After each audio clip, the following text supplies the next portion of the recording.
Hello and welcome back to the channel. Thank you for joining me in another of my monologues.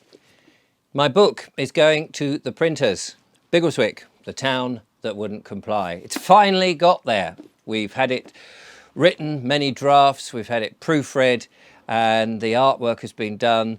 The whatever it is that you do with the text, the layout, I suppose, the print layout and all of that is all ready to be submitted to the printers. And although this is only a draft copy of the book, 411 pages of a wonderful story, at least I think it's a wonderful story, of Biggleswick, the town that wouldn't comply, about a town that refused to take the 5G, the net zero policies. It fought back against the council tax. It talks about the sexualisation of children, homeschooling, problems people have with that, health, of course, money creation, the whole gamut that we've been talking about for the last 2 to 3 years on this channel and things that are going on. And I reasoned that if one town set itself apart from everywhere else and said, do you know what, to the council, to the government, to authority, we're not having all this stuff that you'll want to thrust down us, actually, because we live here. This is our place. Thank you very much. We ain't going to have it. I wondered then if one town did it, with the world watching on the internet, whether other towns might follow, or people might rise up and say, actually, we want a nice, peaceful and sovereign, if you like, life. And so that's what this story is about. Now, as I say, it's going to the press hopefully today. Or tomorrow, but certainly in the next sort of 48 hours, and then it will be ready in about 20 days. And I've got to go and do this as a limited print run because I'm not putting it on Amazon. It's not going on one of these print on demand. I will have a hardback copy. Now, I was very impressed when I saw Tess Laurie's book, which is a hardback book with a dust cover, beautifully printed, stitched, unlike the Amazon books. It's like a proper, real, 100% genuine book. So I got in touch with the printers and I said, I would like to have my book like this. And they said, yeah, absolutely no problem. And they told me how to lay it out and the artwork and what have you with the dust cover and the whole shenanigans, really. So it would be a nice book. And as Christmas is coming, you may think, actually, that would be quite interesting because it's a fictitious story with truth bombs in it. And I think there's two audiences for this. There's people who are looking for the truth who are already on the search, and they may be reading it and going, oh, that's interesting. Oh, he's got that in it. And oh, he's got that in it. And oh, he's got that in it as well. All those things that we've been talking about and how characters react to it. But for those that perhaps are yet to be aware of the nonsense that we're going through, but they know something's wrong. After all, Mr. Starmer's doing a good impression of showing us how a government shouldn't be operated in its anti-human policies. Those people, perhaps mums and dads and members of the family at Christmas, might go, oh, that sounds like a fun book, and open it up and start reading and going, well, that sounds stupid. That's unlikely to happen. No, that's nonsense, that is. Oh, what a load of rubbish that bit is.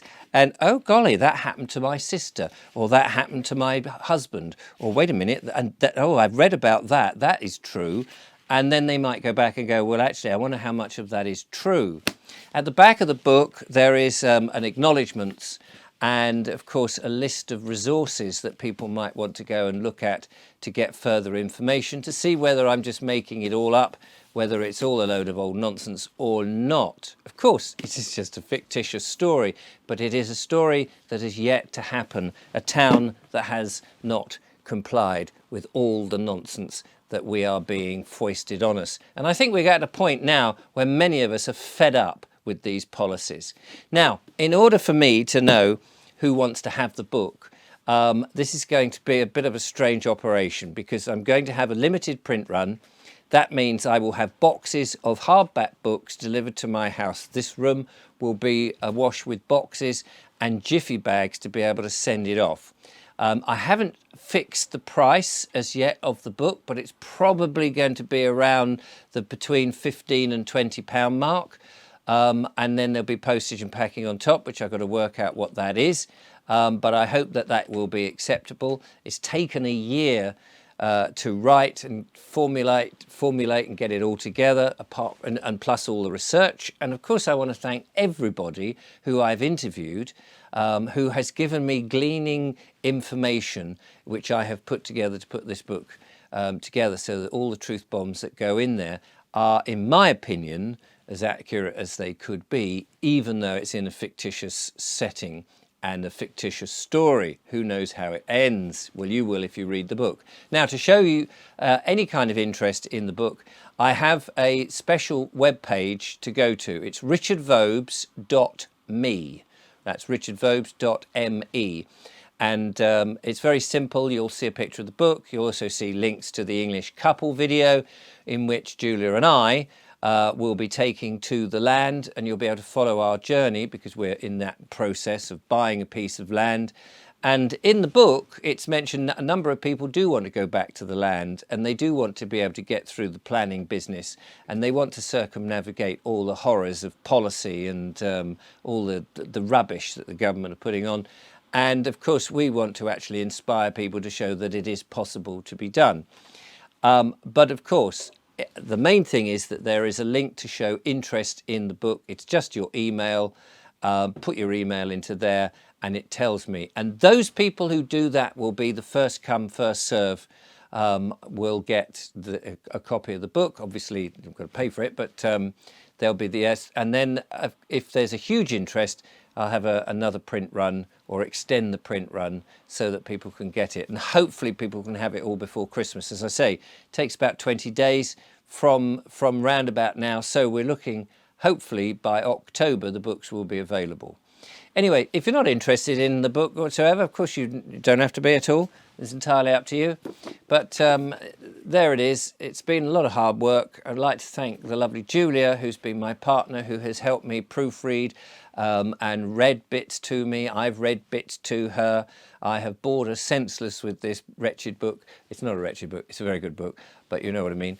And so thank you to her for being there for me as my right-hand woman and keeping me going when I didn't think that it might work and all of that. Anyway, that's it. Thank you very much. I shall be back again. And of course, don't forget, I've lost it now.